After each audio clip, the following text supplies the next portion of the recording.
All right, so in lesson 5.3, it's the effects of compounding and interest rates on future value. The effect of compounding period on future value is the first part, and then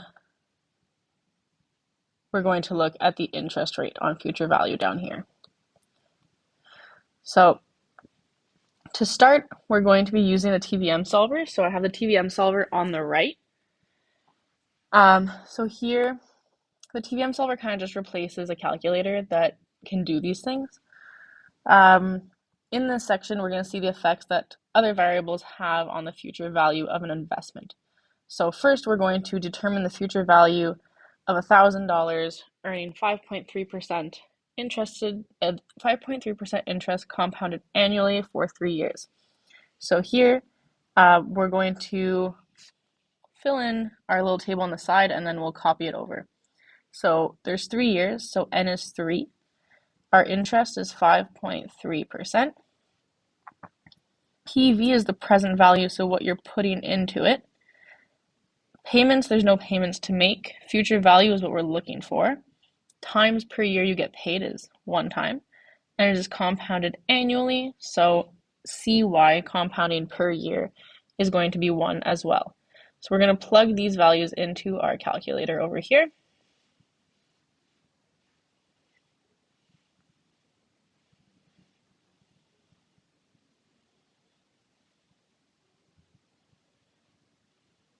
And then we can click solve for FV and get what FV is. So here we can see it's $1,167.58.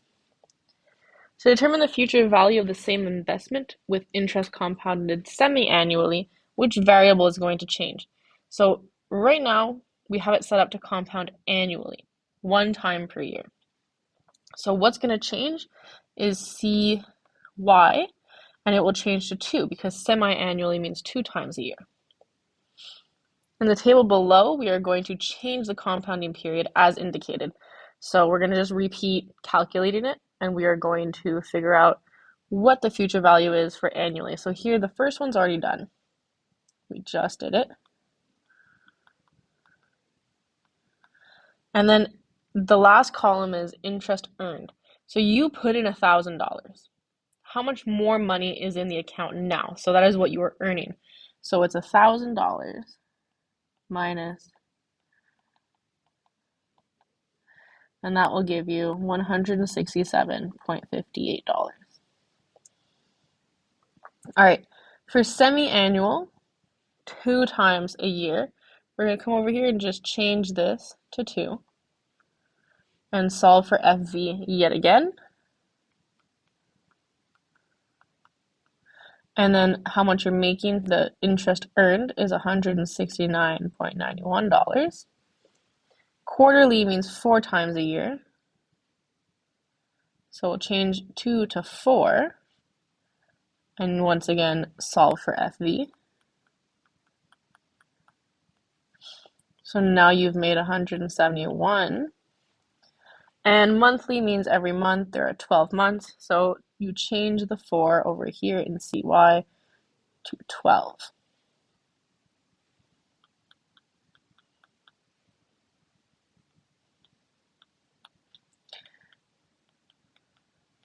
Not much of a difference, but bigger difference between the quarterly and the annually. All right, so I will let you explain the effect of compounding period. So, if the more times you compound, what's happening to your interest you are earning? The second part here is effect of interest rate on future value. So determine the future value of 2,500 earning 2% compounded annually for 4 years. So we will complete this table. So we have 4 years, 2%. We had 2,500. No payments. We're looking for future value. And each of these is 1. So we'll change our table over here and calculate it to figure it out.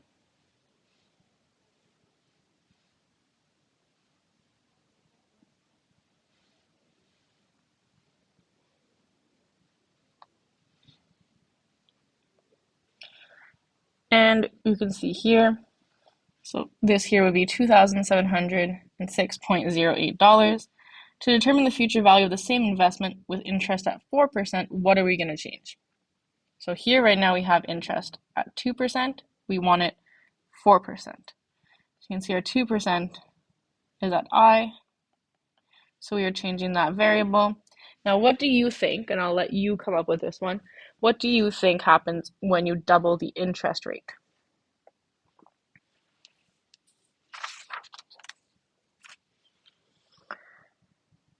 All right, so D is change the interest rate for the investments as shown in the table below. So we had calculated this one just before. And the interest earned this time is we had started with 2,500.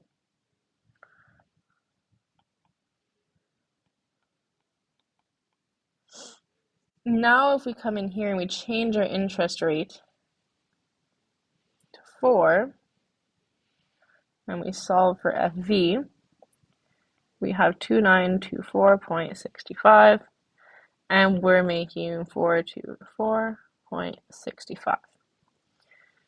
Once again, if we change it to 6, solve for FV,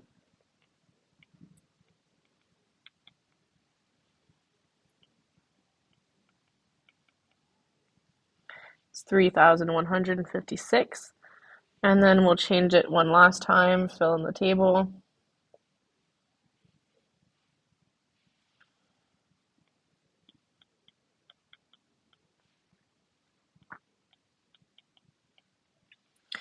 And it's 3,401. So now explain the effect of the interest rate on the future value. So what happens when your interest rate increases on your future value? Does it increase or does it decrease?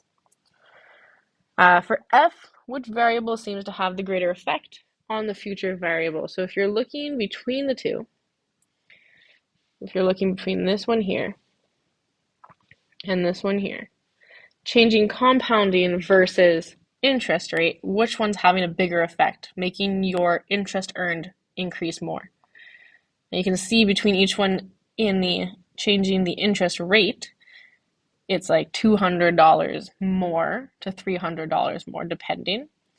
Whereas the other one, when you're changing the compounding period, it's maybe $5. Even in the quarterly to monthly, it's pennies. So really the interest rate is what has a big effect. Now we have a situation here where Ling has been saving a portion of her net pay since she started working a few months ago. She has $1,200 in a bank account that she would like to move to an investment that pays her higher interest. So there's 3 investment opportunities, and these are the details for them. So the first one is 3.25 simple interest. The second one is 2.9% compounded monthly. And the third one is 0.25% compounded daily. Now, we're going to use a TVM solver for each of these to figure out how much is her money going to become. So, N is going to be 1 year because it says it right here, option, so which investment option for 1 year. And then we're going to do the first one, so it's going to be 3.25. She put in 1,200. And she's doing a simple one, so it's just 1 and 1. We're going to solve for FV, and you have solve for FV, and you have 1,239. The amount that she made on that is $39, or the amount that she would make on that is $39. Now we're going to come in here and change our compounding period and our interest rates. So in the second option, it's 2.9. And it's compounded every single month. So you change this here to monthly.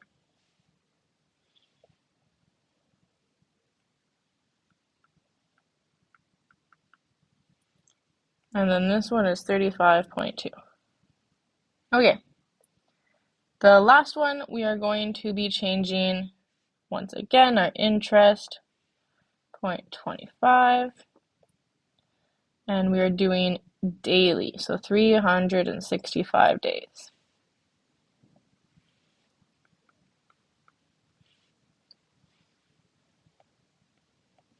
So this gets you $12.03 with $3 made.